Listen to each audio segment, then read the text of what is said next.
సిద్ధార్థ్ తెలుగులో కూడా మంచి క్రేజీ సంపాదించుకున్న హీరో.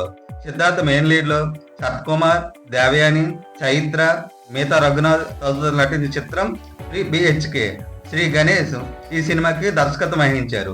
ఈ సినిమా తమిళతో పాటు తెలుగులో కూడా ఈ శుక్రవారం విడుదల చేశారు. ఈ సినిమా స్టోరీ ఎలా ఉందంటే, ఈ సినిమాలో శరత్ కుమార్ ఓ మిడిల్ క్లాస్ వ్యక్తి.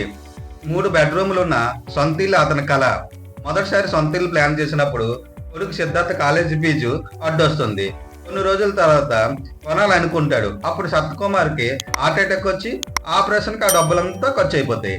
తన కొడుకు బాగా చదువుకొని మంచి ఉద్యోగం సాధించి తమ సొంత ఇల్లు కళ నెరవేర్చాలని వాసుదేవ్, అదే మన శరత్ కుమార్ కోరుకుంటాడు. మరి ప్రభు, అదే మన హీరో సిద్ధార్థ తండ్రి కళను నెరవేర్చాడా లేదనేది ఈ సినిమా కథ. ఈ సినిమాలో నటీనటులు పెర్ఫార్మెన్స్ ఎలా ఉందంటే, శరత్ కుమార్ మిడిల్ క్లాస్ తండ్రి పాత్రలో జీవించేశాడు. దేవయాని తల్లి పాత్రలో పర్వాలేదు అనిపించింది. మిడిల్ క్లాస్ అబ్బాయి పాత్రలో సిద్ధార్థ బాగా నటించారు. మిగతా రఘునాథ్, చైత్ర పర్వాలేదు అనిపించింది. దర్శకుడు శ్రీ గణేష్ రాసుకున్న సాగతీత స్క్రీన్ ప్లే కొంత మైనస్ అని చెప్పవచ్చు.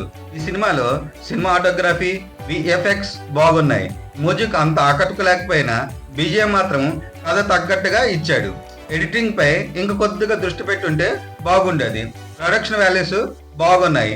ఓవరాల్ గా స్లో సాగే స్క్రీన్ ప్లే వల్ల ఆడియన్స్ కి అంతగా ఆకట్టుకోలేకపోయింది.